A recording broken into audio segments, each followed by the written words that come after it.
Hello, my dear friends, and welcome to Dr.Monkey, where we laugh together and cry together, but hopefully take something away to treat each other a little better.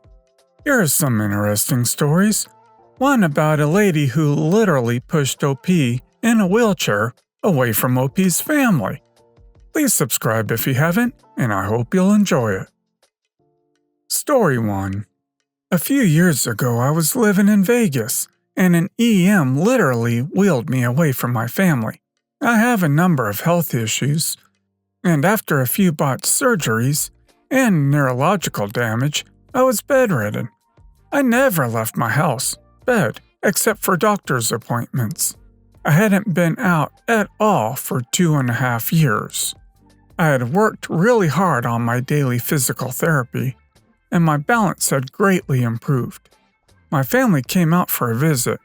My husband was stationed at Nellis Air Force Base, and so I was excited to surprise them with my improvements.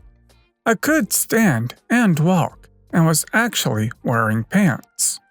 To celebrate, I wanted to go see the fountains at the Bellagio. For most people, this is a nice outing, but for me, this was years in the making. I was nervous I might get overtired and lost in the fast-moving crowds, so we had to bring my wheelchair. We knew the schedule for the fountains and arrived super early to secure a spot in front where I could see from my chair. It was such an important moment for all of us. We lined up by the fence, and no sooner did the show start than I felt this jerking on my wheelchair. I thought maybe someone had tripped on me, and I immediately looked up to apologize. I was pretty self-conscious and ashamed of being out in a wheelchair in such a big crowd. I see this woman with a small child on her hip using one hand to literally pull me away from the fence. Because she was only using one hand, she spun me completely around to face the street. I was stunned. I could hear everyone reacting to the fountain show, and here I was looking dumb awkwardly facing a bunch of strangers. I yelled for my husband, but he couldn't hear me over the noise. I looked behind me and this woman had plopped her child up on the guardrail, never made eye contact with me, never said one word to me, and had treated me like a piece of luggage. I tried to stand up, but the people around had crowded me so much I didn't have room to push my chair back enough. I desperately looked around at the strangers in front of me, hoping someone had seen what had happened would help. It then dawned on me that this was a huge family friend group. They all began nudging me aside, further and further away from my family. It all happened so fast, I found myself pushed into the walking area where people who weren't stopping to watch the fountain show were quickly trying to walk past. People couldn't see me through the crowd and were stumbling over past me. I couldn't see my family anymore, and was trying hard to push myself up out of my chair the way the physical therapist had taught me. I feel someone grabbing my chair again and I panic. I start yelling, "No, please, no," and then realized it was my husband. He had glanced to check on me and take a picture of me being out for the first time, and I was gone. He had to fight his way through the crowd, the same family group, to find me. I burst into tears. I don't know why, but it was like all the trauma from the last few years hit me all at once. I told him they had pushed me away, and after putting it together, my husband was ticked. He turned to this group of people and demanded to know who had pushed me away. By this time, the fountain show was pretty much over. The group initially just ignored my husband, like they had me, until I pointed out the woman with her child as the culprits. My family confronted her, nicely I might add, and tried to explain why a wheelchair is an extension of a person, etc. She at first pretended she didn't speak English, but I had heard them talking amongst themselves in English while they pushed me into the walking area, and I had told my husband as much. She then gave up that act and told my family about how I was in their way and probably couldn't see anyway. And the man with her claimed in a raised voice that in their country, they don't take their shameful family members out in public. To which my husband responded, "If that were true, none of you would be here." I was maybe even more shocked by his last sentence than being wheeled away. I managed the courage to tell him that what he said was bullcrap, and that I'm sure people in your country are actually kind and would be proud if I was their daughter.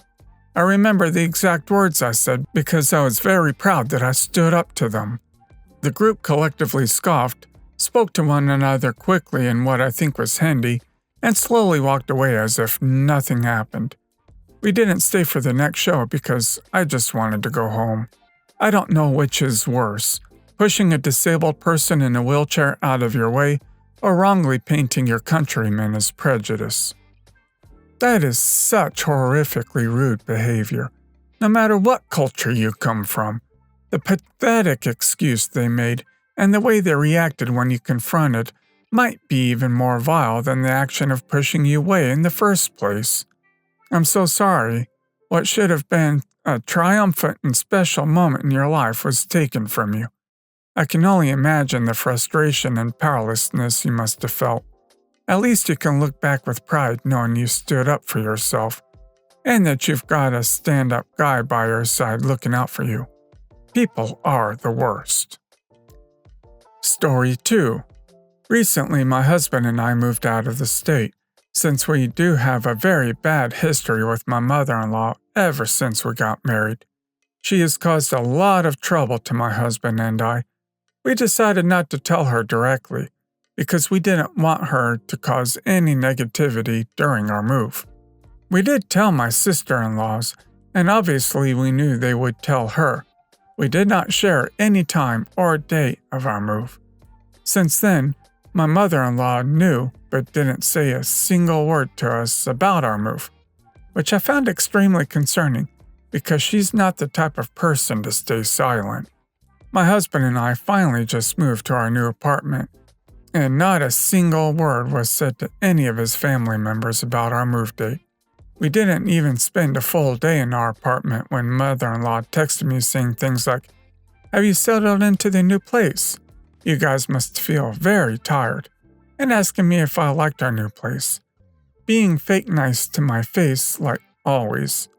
She then sends my husband a whole paragraph about how she's going to be lonely and how it's a test from God, and indirectly guilt-tripped my husband a lot. She completely made our move about herself. My husband decided not to respond, and so she double texts him asking him to respond so she knows we're okay.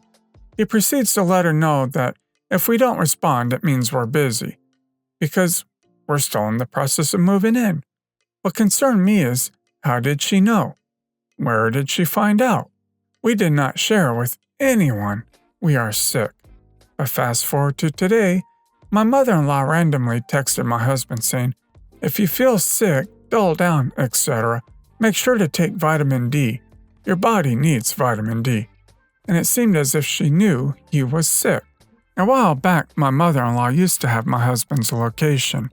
He wasn't aware of it, so he stopped sharing it, and she went insane on him and said really emotionally terrible things like, "I hope I can forget about you. I wish I can stop loving you. You left me. You're just like your dad." So there's no doubt that she wouldn't go crazy that we moved states. How can we find out if she's stalking us? How should we proceed? Edit. She is currently out of the country while doing all of this, so there's no way she could have watched us move or any of that sort.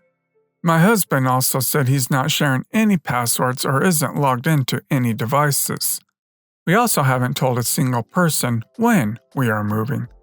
The only thing my husband shares with her is a joint bank account, which only he has access to her bank, but she doesn't have any access at all. He made sure of it. We have not told anyone when we are moving. I would start talking about a pregnancy or some other big health-related news out loud in the house. Tell nobody else about it, but that would quickly determine if there are bugs that are listening. I imagine that would trigger more messages from her, so that could be proof. And also do the thing where you tell different potential monkeys different top-secret info so you can flush them out, too. Story 3. Backstory. I was previously married to a man. I came out as lesbian 2 years in. Things ended as mutually as possible, but we don't talk. Divorced for 5 years now. My stepmother apparently never got over it. She keeps a huge framed picture of us dressed up in the living room. I've asked her to take it down many times. In a heated argument, it got knocked off the wall and broke. She charged me for the repair even though she hit the wall while trying to point at it. Fast forward. Well, I had a wonderful girlfriend about 2 years ago. She was intelligent, funny, and quirky cute. She begged me for months to meet my parents. We'd been dating for a little over a year and met all of my friends and chosen family, but wanted to meet the parents. I explained my past with my stepmother and her tendencies. She understood and stopped asking. Well, long story short, for another post, my stepmother showed up one day. I live 150 miles away, and invited us, in person, for dinner. I felt obligated to go. When my girlfriend and I arrived, night went as normal as possible, but then my girlfriend brought up the picture of my ex and I. It's a good picture. What was that at? Enter the stepmother. She rambled on about how happy we were together, and how she, me, was so much more fit back then, and it's a shame things didn't work out for him. It was unbearable. I interrupted and said, "It's late. We have to go." My girlfriend and I gathered up our things. "Oh, she always gets so upset about it. It's part of your past. You need to accept that," my stepmom said as we were packing up. "And I'm a different person now. You live in the past. You have to accept that." Not my best line, but I was upset. Girlfriend and I broke up for her to study in another state. And every girl I date now, I'm scared to bring over. It's such an awkward, unbearable, and embarrassing thing to do to your stepdaughter. My dad won't help either. He never gets involved with the topic of removing it. I hate that I can't convince her, and I hate that she rubs it in my face. I wish that picture would just disappear. Your stepmother seems like a handful. To me, she seems to resent you for divorcing him. Rambled on about how we were happy together, and it's a shame things didn't work out for him. She needs to accept the fact that the relationship, marriages, end. I don't think you should introduce your next girlfriend to her if she still won't let go of what happened. Story 4. An encounter from about a few years ago when I was young, not even a teenager, but I don't specifically remember how old. So this story happens in the lobby of a hospital. I had some throat problems, not important, and had to come get it checked. I had come with my father, who has the title of an important foreign diplomat, and when we go into crowded places such as that hospital, we have a few guards with us. We had just finished and we were sitting in a corner, away from all the public, waiting for the reception to clear up so he could pay the bills. A few minutes goes by and he goes to pay. I'm all alone with no one and no guards around me, although they kept the occasional glances to see if everything was okay. Along comes Karen and her hex spawn of 4 children. Not really the Karen by appearance, but boy did her personality speak for itself. I was playing a game on my phone, a helicopter game or something, not important, and just minding my own business, when one of the kids came over to me and looked at my phone. He just kept staring at the screen and eventually asked what I was playing. I replied with the name of the game. He then watched for a few minutes and the other children also came up, grouping around me. One of the guards took a glance and gestured if he should intervene, but I, not being that type, gestured him away. Now all was good until one of the kids asked if he could play. I wasn't really comfortable. I don't know why, but I still let him play. And he ran off with it, the entirety of the hex spawn following. He went to his mother and I quickly got up and followed him. His mother looked like she didn't care about the fact her son randomly had a phone and just pretended to listen to his endless babbling about how I gave him my phone. And when asked for my phone back, she quickly turned to me and the conversation goes as follows. Cast. EM entitled Mother. EKs 1, 2, 3, entitled kids. G1, G2, guards, D dad, me. I asked for my phone back. Sorry, what? Me, ma'am, can I have my phone back, please? What phone? Me, that one. I'm pointing to it. My son found that phone. It's his. Me, no, ma'am, he took it from me. No, he wouldn't do that. Why would he want to steal from such a cheap slob anyway? I don't even think you have one. Oh my God, his phone. Me, being a kid, I'm speechless. EK1, who took the phone from me in the first place, came up with EK3, who is older than me. EK3 pushed me and told me to F off. I wasn't thinking to look around for the guards, because my brain at that time was a peanut.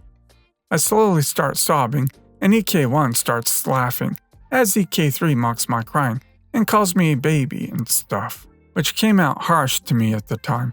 I'm so embarrassed saying this. It was at this time that my dad was done with the bills and came around the corner to where I was sitting, saw me crying a few feet ahead with some teenager mocking me. One of the guards quickly ran up and pushed EK3 aside. G1, get back, now! EK3 is taken aback, not expecting this to happen. EK3, what's your problem? Screams, he pushed my son! He's trying to hurt us! Help! The security officer who had come up was in a suit, and you don't see that in my country often. So didn't even think the slightest bit that it was a security officer. At this point, my father had come up, and he's pretty angry, but he kept his cool and shot some angry looks with the officers left to speak with the woman. The officer who came up to save me quickly took me aside. G2, are you okay? Did they hurt you? Me, he pushed me. Points to EK3. G2, okay, I'll go talk to him. At this point, EK2 walks up to me. He has my phone in his hand and looks like the youngest. He hands me my phone and says, sorry, with a long face. I was taken to the car and my father showed up time later, who said he had gone to talk with the reception to complain about the family. I never understood why people have so many children they can't possibly look after all of them. In my opinion, child protection services should be called. If this is the type of example a person displays to their children in public, can you imagine what they do when no one is watching? Poor kids to have to grow up thinking that behavior like that is acceptable. The real world is going to teach them hard lessons. Well guys, that's all for today. If you liked this video, please consider subscribing. And if you missed the last episode on the channel, I'm gonna link it right here. The story's about a crazy woman who yanks my mom's prosthetic arm off after demanding the disabled parking spot. Check this out if you haven't, and I'll see you next time on Dr. Monkey.